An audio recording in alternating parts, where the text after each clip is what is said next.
सभी को नमस्कार, मैं विशाल रावत।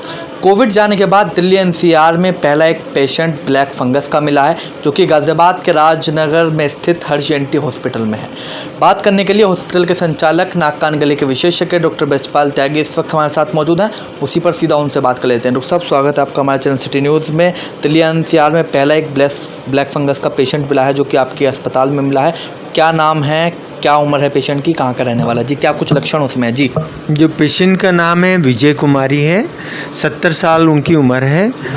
महिला है। उनको शुगर नहीं है, डायबिटीज़ नहीं है। उनके उल्टे कान में काला फंगस बना, उसको हमने टेस्ट किया तो वो टेस्ट में 2 फंगस आए, सफ़ेद और काला दोनों फंगस आए। वो टेस्ट की रिपोर्ट आप लोगों के पास है। ये जो काला फंगस कान में बनता है वो 10 लाख में एक मरीज़ को मिलता है लिटरेचर के हिसाब से।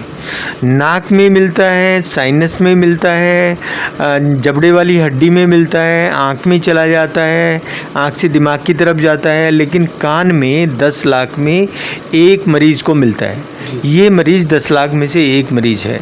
एनसीआर में अभी तक कोई केस रिपोर्टेड नहीं है इस तरह का। इसका हमने इंटीमेशन सीएमओ ऑफिस को दे दिया है। कान का जो काला फंगस होता है वो ज़िंदगी के लिए बहुत ख़तरनाक होता है। उसका कारण ये है कि जो झिल्ली है दिमाग की वो कान के ऊपर होती है, और जो अंदर की तरफ हड्डी होती है वो मेन खून की नसों के ऊपर खुलती है, और हड्डी को ये तेज़ी से गलाता है। तो इसमें जान जाने का खतरा ज़्यादा रहता है। जो साइनस वाला है उसमें जान जाने का खतरा इतना नहीं रहता है, क्योंकि उनको इंजेक्शन वगैरह देके और जबड़े की हड्डी निकाल के हम मरीज़ की जान बचा सकते हैं। तो इसमें हमें जल्दी से जल्दी कान का उनका ऑपरेशन करना पड़ेगा, और ऑपरेशन के बाद जो काले फंगस का इंजेक्शन होता है जिसको एम्फोटेरिसिन बोलते हैं वो उनको देना पड़ेगा। वो कम से कम उनको 3 ग्राम हम देंगे, और जो 50 मिलीग्राम है उसकी कीमत करीब 6000 होती है। तो एक दिन में हम वज़न के हिसाब से उनको 4 इंजेक्शन दे सकते हैं, जो 200 मिलीग्राम के करीब होता है। तो ये टोटल जो इंजेक्शन है उनको हम आइडियली अगर हम 200 मिलीग्राम दे रहे हैं तो ये कम से कम 15 दिन में उनको 3 जाएंगे, 3 ग्राम। तो 15 दिन तक मरीज़ को एडमिट करके रखना पड़ेगा, उनको इंजेक्शन देना पड़ेगा। उसके साथ साथ कुछ जांचें उनकी चेक करनी पड़ेंगी, क्योंकि ये इंजेक्शन गुर्दों पे असर करता है। और ऑपरेशन उनका करेंगे, बार बार सफाई करेंगे, तब उनकी जान बचने की उम्मीद है। हाँ, बताइए। सब आपने कहा कि 10 लाख में से एक पेशेंट है जो कि आपके हॉस्पिटल में मिला है। वाइट और ब्लैक फंगस दोनों हैं कान में। जान का खतरा, बच भी सकते हो नहीं भी। तो डॉक्टर साहब, कितना समय आप माने इस ट्रीटमेंट में, कितना समय लगेगा उपचार के लिए, और कितने चांसेस हैं बचने के जी? उपचार के लिए जो मैंने बताया 3 से 4 हफ्ते लगते हैं इसमें। उसमें बीच बीच में हम सफाई करते हैं और अपने इंजेक्शन्स देते हैं। जो इंजेक्शन अभी मैंने बताया एम्फोटेरिसिन बी, वो काफ़ी महंगा है। वो उसको लगेगा, यहाँ उनको रखा जाएगा, और उसके साथ साथ उनको वो इंजेक्शन दिए जाएंगे। लेकिन ध्यान में ये रखना पड़ता है कि इन दिनों में जो इस तरह के फंगल डिसीज़ हैं, खासकर चारों तरफ पानी भरा हुआ है, और भी फैलने का खतरा रहता है। जैसा कि मैं पहले भी बता चुका हूँ कि मलेरिया, डेंगू और जो और बीमारियाँ हैं उनके साथ फंगस वाली बीमारी भी फैलती हैं। तो इसको उनको आइसोलेट करके हमें ट्रीटमेंट देना होगा, और जो भी हमारे पास सीएमओ की गाइडलाइंस होंगी उसके हिसाब से हम काम करेंगे। सब आपने बताया कि 70 वर्ष महिला की उम्र है, विजय कुमारी नाम है।